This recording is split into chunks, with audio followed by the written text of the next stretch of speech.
Just like the car, too, most women believe that they hold the same value as a woman with actual, what is that? Chastity and what is that? Virtuous car 1. Why would a man, I did not read that fast enough, I'm sorry. Would want a car 2 over 1. I'll pull it back up. Just like car 2, most women believe that they could hold the same value as a woman with the actual chastity and virtuous car 1. Why would a man want car 2 over car 1? Okay, so I actually would like to answer that, just because there are some cars, like especially the more vintage cars, for example, they've been, around like for a while, and they would sit in the garage for, a few years, but it's like they have not put the test of actually like that they're reliable, that they wouldn't break. And there are a few cars, like for example, there's a Jaguars, like a few Jaguars, like where they're just not made to begin with reliable. So you would want a car with a few more miles on it, just to make sure that it wouldn't just break apart, like 100, 200 miles in. However, which is why it's completely weird to compare cars to women, because cars are made by, all these different people, all these different components that are playing part to it, and women, they're human beings. He's clearly talking about women. Well, yes, I know Very that. clearly. I know that he's clearly talking about women, which is why, like, I don't think that that's a good fair analogy. comparison. Yeah, you don't at think that's a good all. analogy? Like in any way, just because again, cars are they're machines, and they're made they're very technical, and women again it's a whole different aspect. Like you can't compare like an inanimate made object with a human being. I think That's it's an all I'm interesting saying. comparison. I'm not going to say that I like it, but I think it's very interesting because when it comes to relationships, like as a woman or a man, I think that as a woman going into a relationship, knowing who you are and who you are as a romantic partner, whether that be sexually, your communication styles, I think knowing those things are so important when seeing how compatible you can be with someone. But what does that have to do with the car? It doesn't have anything to do with the car, but we know the comparison that the person in the chat is making. Yeah, obvious, but it's like So like again, I think like, that in a way that's like that. I think that's why because a car someone- doesn't know itself. I think that's why someone would pick car 2. What with mileage? The car mileage with the would more be the car with the more knowing mileage Yeah. is Yeah. they know a bit about more themselves. And then when And you go they're, into like, a more relationship, reliable. it's kind of hard, in my opinion, when it's someone's first relationship. I agree. They lack that experience of communication, being with someone intellectually, sometimes physically. Yeah. They don't know what they're doing. Everything's new. And so I feel like relationships in a way are trial and error, because it's very seldom that two people get together and it's their first relationship ever and they're together forever. When it does work like that, when there's high school sweethearts, that's fabulous. I'm so happy for them. My grandparents. But it's very rare. But yeah, but it's like- very rare. Yeah, Alex, I completely agree with you. I think, Alex, that you're looking at this in the wrong way, right? The wrong dynamic. You're kind of taking it and viewing it through a feminine perspective, kind of over and over again, right? Oh, you can't compare women to cars. You can't. Okay, so take yourself out of that for a second and put yourself in the male's perspective. So from the male perspective, shit works or it don't work. That's how we think of everything, right? Does this shit work? Yep, it works, great, right? That's how we think of everything. So how we think of step 2 is, when is this thing that works not going to work, right? So that this would go into the car analogy, right? So if it's got 200,000 miles, we know it's not going to work at, 400,000 miles, right? But we're taking the same mechanical brain and we're applying it to women, and we're like, okay, does this woman work if she has a lot more, or does she work if she has a lot less, right? Does it work for us or does it not work for us? Very simple, right? It actually is a fine comparison, because the idea is just, does it work, does it not work? Is this going to work or is this not going to work? So I do agree with you that I am looking at it like from a more kind of, as you said, the feminine perspective, that's like you can't compare a car to a woman. However, to be fair, the actual car thing and whether or not it would work, I did get from a man, and he would choose a car that has way more miles and that is proven to be reliable versus a car that has been sitting in the garage with 0 miles, because you can buy a car, especially from the comment where it says right? 100K, hang on, but it's like you wouldn't know if it would you already work. messed it all up, Alex. You already messed it all up because you tried to kind of sneak in. You kind of tried to sneak in a new premise, which is he would take the car that has a proven track record of at X amount of miles still being reliable, right? Okay, let's take that little sneaky part out of there, and we're just comparing 2 random cars to a man. And you tell the man, okay, you like both these cars. This one has 200,000 miles. This one has no miles. All right, his mechanical brain's going to say what? It's going to say, okay, well, if this one has 200,000 miles on it, then I want the one that has less mileage because it's going to probably work for longer, right? You can give him no other information than just that. Okay. And that's likely what he's going to say, right? Okay, so I do feel like perhaps, but then again, you're very generalizing, because just like cars, relationships are very different and very person specific, because some people love brand new cars, but some people prefer vintage cars. So it's like, I don't know. Buddy, like okay, I understand what you're saying, but I don't see how it's comparison. Do you think that men would prefer vintage cars with less miles or more miles? More miles, because again, it proves they still want reliability. It would be so the vintage car with less miles is going to be worth way more money and it's going to be way more reliable. What are you talking about? Because so if the vintage car has 0 miles on it, it has not proven that it would work, and the actual parts, like to replace it, would be way more expensive than a car that has actually been proven that it is working. Like all the parts are going together. Why would the parts be more expensive to replace on a low mileage vintage vehicle? Okay, I did kind of misspoke a little bit. It's more about like, because it has not actually been driven out, it has not actually been tried, there is a chance that it would break, especially since it has not been, like running for a few years, like it's just been sitting in the garage. Yeah, there'd be less. Okay, but if it was a 200,000 or 300,000 mile vehicle and it was sitting in the garage for the same amount of time, it would have a worse chance of starting than the vehicle that had 50,000 miles on it. Like, what do you mean? This makes no sense. So I actually agree, which is why I said, like, if it has like 1,000 miles, that would be a great indicator. And again, we're just talking about cars at this point. It's specifically the 0 miles vintage car that's been sitting in the garage. You versus mean the thing that every man who loved vintage cars would want more than anything else? It would depend. The car with 0 miles on an original engine. Hang on the original engine, the original body, the original everything has 0 miles. That's the car they're going to take out knives and kill each other over, rather than let somebody buy it out from under them. And then they would put it back in the garage and not do anything with it, because it's a vintage car. However, the people who actually want to drive the car... they're going to drive. What do you mean? Because it could break. You know why they want the vintage because car? Because they have no idea how it's going to work. It has no reliability. They want the 0 mile vintage car because they want to be the first person to press on that gas. Yeah, and then it's going to break 20 miles in. Vroom, vroom, baby! I was the first one in this vintage car to make it go vroom. Yeah, right? And then it's going to break 20 miles in. So it's like you don't know what a vintage car. Why did it break 20 miles in? Because a lot of vintage cars do that. A lot of vintage cars do break very fast once they were sitting in the garage for 20, 30 years. Vintage cars with higher miles on them, though. So I don't even understand what your argument is here. If they were sitting in the garage for a while, yes, all the cars would break. I'm just going to say that. I agree with you on there. If the car was sitting in the garage. However, if the car was was actually been driven throughout, those, 20, 30, like 200,000 miles.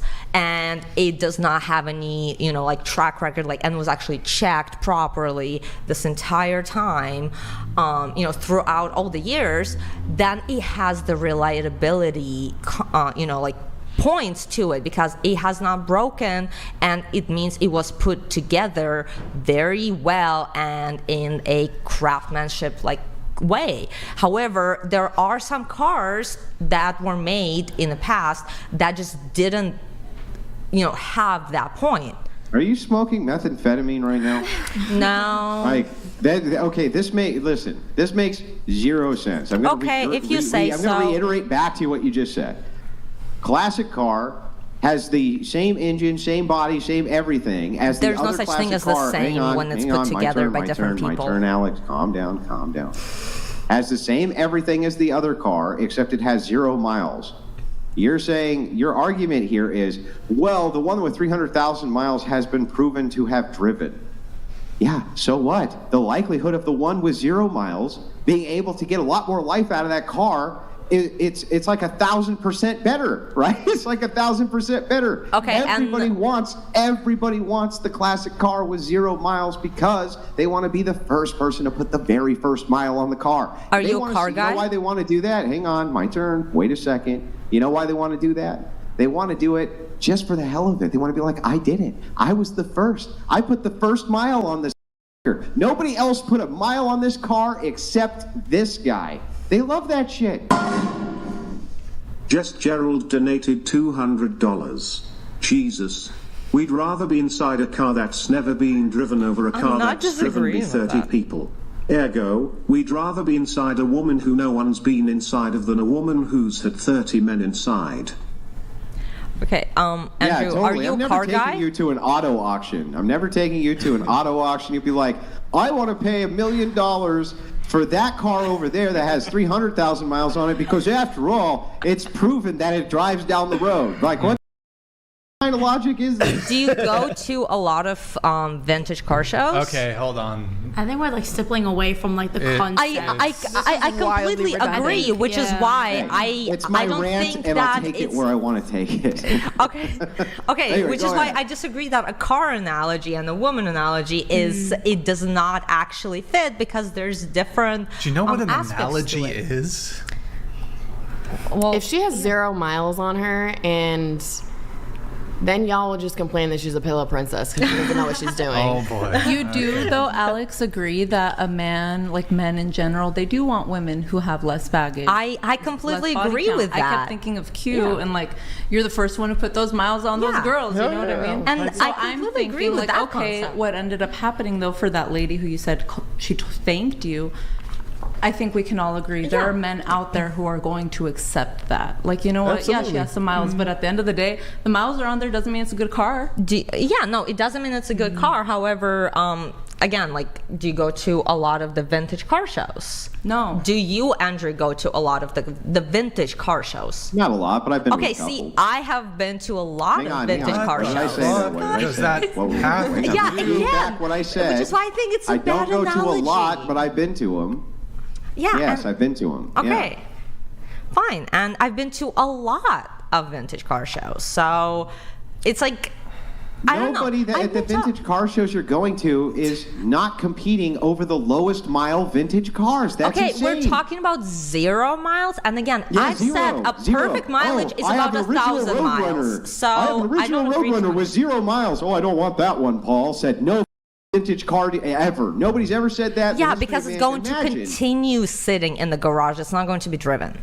Okay. Yeah, they'll drive it. They'll drive it just to put the first mile on it. What are you talking about? Yeah, that's exactly. Just the first mile. That's every vintage buyer's dream. It's like buying a vintage gun that's never been fired once. The first thing you're going to do is take that out of the box and go shoot it. That's how it works. So what you're saying is a vintage car, just like a virgin woman, let's say, you would just want to kind of have her, just like the car, sit in the garage and not really, go for a drive and be reliable? Because you'd want her. That's what I'm saying. I think you'd want her because you'd want to take her for a spin. I think you'd want her because you'd want to have sex with her a lot and not put her in the garage. That's what I think. But what do I know? Okay. You know, what do I know? As long as someone buys a car, I think everyone can have different opinions. But I think like. I feel like, are you talking about a physical car? Because I think we're talking about relationships and like experience. Which I agree on the relationship and the experience part, but it's like, again, I don't agree with the car part. I think it was never about the car. That's it. Yeah, it was never about the car. I know it's not about the car, but I don't think it should be about the car at all. Yeah, I think I get not. Yeah, no, I completely agree with the relationship and the women part of it, and that women, and that man would want somebody with less, miles on it, whatever. But the car thing just does not make sense to me. Okay. Anyways, we're all going to get a car one day or another. What's the next question?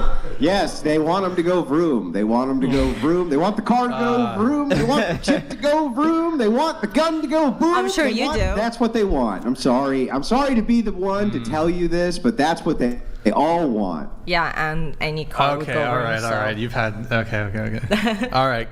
Crazy Ace, thank you for the gift of 10 subs. We have 2 chats we got to read. I'll have you read them for us. They're going to come up here in just a sec. Ace, thank you for the gifted 10 subs. Appreciate it. Devon Jackson donated $200. I would argue the only thing more sexual experience on a woman does is make her know what she wants the man to do for her in the bedroom. It doesn't make her more considerate of what a man needs. That's a good point.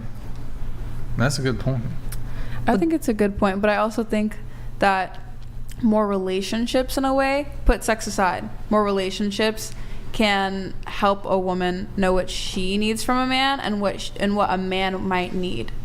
My experiences definitely, I agree with you. My experiences definitely helped me be a better person for a man in the long run. I know it works with men in general and what doesn't. Obviously, every man is specific and has specific needs, but as women, men, people, we all have basic needs when it comes to like the connection but aspect. There's this video game term called diminishing returns. So for example, in World of Warcraft, if you have like a snare, if there's a snare or like a root, you can't just constantly have somebody frozen in like an ice nova. Like eventually they're gonna, or you can't just keep stunning them. Like you can't stun lock somebody permanently. Like there's gonna be diminishing returns on stuns, snares, roots, all this stuff, right? Freeze. And so you got to compensate for cooldowns, AOCs, the whole 9. All that stuff. Area of effect, AOE, all that stuff, right? So there's diminishing returns in video games. So at what point with a woman do you start getting diminishing returns when it comes to her the more relationship or sexual experience she's had? At what point does it stop? I don't even know if perhaps there's some benefits, but I don't know. I think, as a guy, you could take a girl who's never been in a relationship or who's a virgin. You can have great sex with her if you know how to lead. You can have a great relationship with her if you know how to lead. Even if she's not had any experience, you say, well, I'll know what to do better. Or as the guy, I could just say, this is what I need you to do. And if you're submissive and you're willing to follow my lead, we'll have a good relationship. Like a mold aspect, like being able to mold and tailor that person to you. Mm-hmm. Yep. That's what happened with me and my baby daddy. Mm-hmm. I agree. I agree. I think that there's definitely 2 sides to it of having a lot of relationship experience, because sometimes you can say you've had 10 relationships and they've all been over a year long and you learned them and whatnot, and then you go into a new one and then you try to put all these other relationship experiences onto them of, oh, well, this guy didn't like this, so I shouldn't do this, so this, and you're not listening to him or taking them into account. So I think molding in a way needs to happen to both people in every relationship for it to be successful. I agree. Q, do you want to respond to, I don't know if you want me to pull it back up? You can pull it up. Q, they will all be whores for the right man. You said you had 5,000 women in your DMs. The difference is I say yes, you turn them down. The women are the same. Give them what they want. Nah, I got standards. I ain't gonna fuck every woman just because she in my DM. And I don't just be believing guys who say they fucked X amount of women on the internet either. Low Paladins, thank you. We have 2 super chats here. Can I have you read these 2? Thank you, the Gold Eagle 99. Thank you. Well, Q, what conflicts are we talking about exactly? You do realize your contribute to the problem is doing that within the mating market in America. I'm not mad at you. You're a heterosexual guy. Heterosexual. Sorry. That's How good. dare I like you. that. But just own it. Heterosexual. He has, that's going to be on his new Twitter bio. Hatersexual. Wait, I'm gonna change the title of the video to include hatersexual. Let's see. Q, do you want to respond to that? I don't see the world through your perspective. If taking 2 girls' virginity contribute to the world's problems, dating market problems, you might need to be more concerned with what else is going on. I don't know how you came to that conclusion. All right, and then can I have you read this one? Maybe this will make more sense to you. Platinum credit card, virgin woman with high body counts, 250 credit card. I guess they were trying to say card. And woman control access to sex. You are, and in my what is it? Diminishing your value with each guy you've had sex with outside a marriage / long-term relationship. So hang on. So let me phrase this out the way he means it. Please. If you had a credit card that had a $20,000 limit on it, would you prefer that it had $0 on it or $10,000 on it? 10,000. You would prefer it had 10,000 on it. Limit, yeah, a 10,000 limit. No. It has a $20,000 limit. Or Right. a $20,000 limit. Yeah, if it had a $20,000 limit, would I you don't want prefer a car that it had $0 put on the card or $10,000 already put on the card? Well, of course, $0 put on the card. Yeah, $0, right? Yeah, 100%. Yeah. But again, that's a whole different comparison. I like that. Like, I don't know why we have to compare women to inanimate objects. Oh, it's an analogy. Well, we're not. Okay, I know, so, I understand so it's this an is, analogy, this is a very but it's like, feminine, it just. This is a very it does not feminine make way to sense look at me. things, right? You're only looking at things through the prism of you, right? You're only looking through things through the prism of the woman. So, the whole purpose of this podcast is to show it from both angles, right? Here's how women tend to think about these things. Here's how men tend to think about these things. Yeah, so you're sharing your opinion and I'm sharing mine, and then the viewers can make their own opinions based on the women's perspective and the men's perspective. Isn't that right? Yeah, they can, absolutely. But what I'm saying is I try to put myself in the shoes, right, the opposite person's shoes, to see it from their perspective. Do you? Right. So yeah, I do it all the time. Why do you think that I logically beat the hell out of you all the time? It's because I put myself in your worldview. And so then you I bring think up it through. Santa Claus because you want to put. Okay. Hang on, before you start spurging out. It's because I put myself in your worldview, and then I logically think it to the end and go, "Wow, that's really stupid." That's why I'm able to do that. So yes, I do think of it from your worldview, and I think of it from my worldview. So okay, if you say so. Yeah. Because I have agreed with a lot of the male perspectives, quite a lot, and I have mentioned that. However, I have not seen you agreeing with the women's perspective once, so I'm just pointing that out. That's all I'm gonna say. What perspectives? Any women's perspective. I've never seen you agreeing with any women at all. You always argue. I agree with them on all sorts of things. Okay, like what? Because I've just not seen it. Well, I can give you multiple examples. Please. So one example is there's many women who come on here who are religious, especially some of the trad-cath women. They have great takes, I think, when it comes to the dating market. I've talked to women on here who are mothers who I think had really good takes about how to rear children. There have been many women on here who have discussed the dangers of OnlyFans and sex work, prostitution, things like this, that I've been in mass agreement with, looking at it from their perspective and my perspective. In fact, I would say that I agree with somewhere around 60-70% of the takes that women have. The things that go viral are the takes that I disagree with. So I don't necessarily watch the viral stuff. I actually watch the podcasts and kind of go to where you're, specifically agreeing or disagreeing. And I personally just not necessarily seeing you agree with a lot of the women's perspective. However, everything that you've just mentioned, those are also your personal opinions as well. Here's an example right now tonight. This gal, Maddie, I think it's Maddie, that's you in the red shirt. Yes. Yeah, I'm sorry. I have my notes here. Please forgive me. No worries. I try to write everybody's names down to make sure, right? So, Maddie said, Andrew's using a loaded term. I have it right here in my notes. He's using virtue as a loaded term. Mm-hmm. Very first thing I said, I agreed with her and said, I agree with you that the term is loaded. Very first thing I said to her. Is that correct? Leave it. Okay. Yeah. Okay, so you've agreed that virtue is a loaded term, but then you still continue to use it. So, okay, I'm going to give you that. You do not disagree with that's not what everything. happened. Not what happened. What happened was I said, I agree with you, it's a loaded term, but I think perhaps you and I are using it the same. But if not, let me give you a descriptor for what I mean. I remember. I was here. But it's like, Am again, I way off base here, Maddie? Yeah, no, he's correct. Yeah, no, I do agree, and I've agreed with the both of you too. Okay. Yeah. He agreed. Really? Because a second ago it was, I haven't seen you agree with a single thing a woman has said on this panel all night. And now suddenly it's, well, I agree with you. You don't need to mock me. me. He really is quite nice and agrees with everything they say. So it's like, maybe we can get a good, clear answer out of you.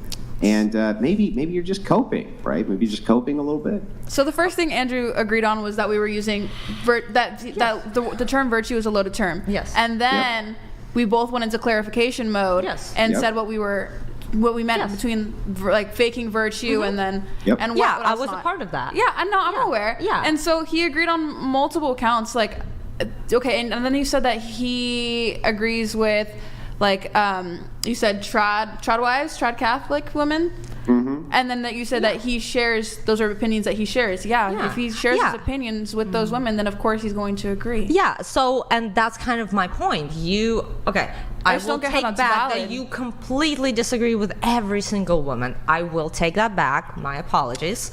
However, you don't actually take any other person's perspectives and how they live their lives outside of your own personal opinions.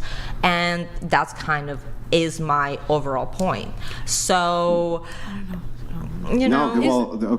just me agreeing that there could be a term which is being used that is loaded, right, is me literally instantly giving an olive branch and saying, I understand your perspective here. Let's clarify it so that you understand what I'm saying and I understand what you're saying. And that was excellent. That was very... That's an idea. So this is the idea of common... Nice hang on a second. This is the idea of us finding common ground so I can see the viewpoint. But me just having to agree or like kissing your ass on everything you say is insane, right? You never If you say something stupid, I'm going to tell you it's stupid. But if you say something which I think is very sharp-witted, or something I agree with, I'll be the first one to say, she's absolutely right, and here's why. What you're doing right now is what I like to call pure, unadulterated cope. It's pure cope. I gave you an example in real time. It was backed up by another woman on the panel, right? And you just lost the exchange, right? Just lost the exchange. Just take the L. Okay, I'm sorry, like, where did I disagree with the woman on the panel just now? You literally got done saying, you never agree with anything any of these women say. And then I give you an example, even up tonight in real time.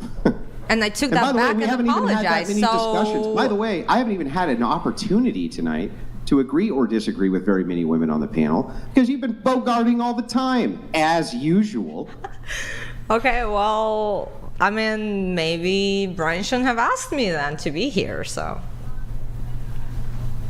Okay, I'm just going to move it on then.